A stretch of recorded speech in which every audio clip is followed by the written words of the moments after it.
हरिद्वार धाम की परम पूज्य साध्वी डॉक्टर विश्वेश्वरी देवी जी की अमृतवाणी से 7 दिवसीय संगीतमय कथा का आयोजन 15 मई से 21 मई तक विठल मार्केट दशहरा मैदान में किया जा रहा है।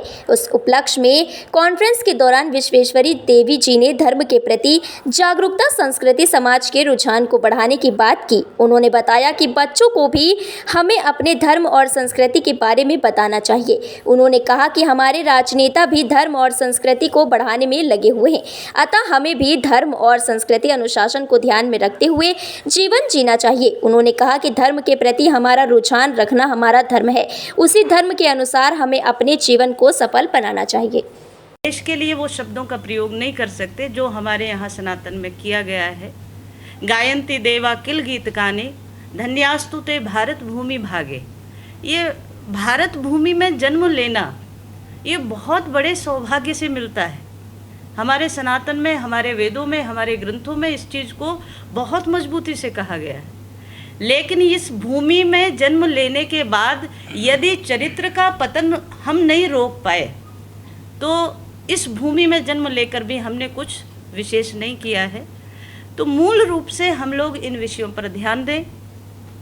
आज हम अगर अपना व्यक्तिगत मत रखें तो बहुत अच्छा आज हमारे पास शासन है, बहुत अच्छा केंद्र में इस समय नेतृत्व है जो हमारे धर्म को आगे बढ़ाने के लिए बहुत प्रयास हमारे माननीय प्रधानमंत्री जी इस समय कर रहे हैं।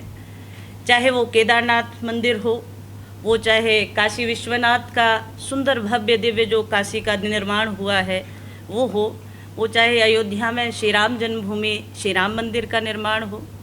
तो ऐसे बहुत सारे, उज्जैन में भी जो बना है अभी, तो बहुत सारे ऐसे तीर्थ स्थान सलकनपुर में, हाँ, अभी भैया ने बताया कि सलकनपुर में भी आगे आने वाले समय में बहुत अच्छी प्रकार से वहाँ डेवलपमेंट हो रहा है और बहुत सारे स्थानों को चयनित किया गया है, हमारे तीर्थ स्थानों को जोड़ा गया है, जिसमें माननीय प्रधानमंत्री जी स्वयं रुचि लेकर के उन तीर्थों को डेवलप कर रहे हैं। उसमें जो एक हमारे संस्कारों की, हमारी संस्कृति की दिव्यता होनी चाहिए उसको सामने रख रहे हैं।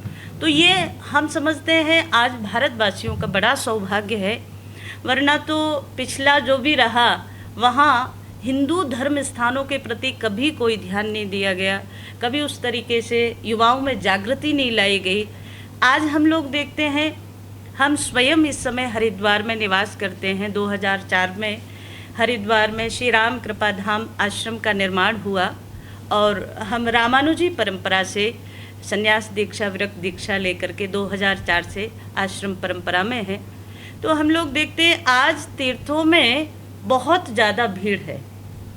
आप देखिए 2-3 महीने 4 धाम यात्रा चलती है उत्तराखंड में, तो इस समय बहुत श्रद्धालु जाते हैं और केवल वहीं नहीं, किसी भी तीर्थ में आप जाकर देखिए तो लोगों का एक भाव बढ़ा, लोगों की श्रद्धा बढ़ी।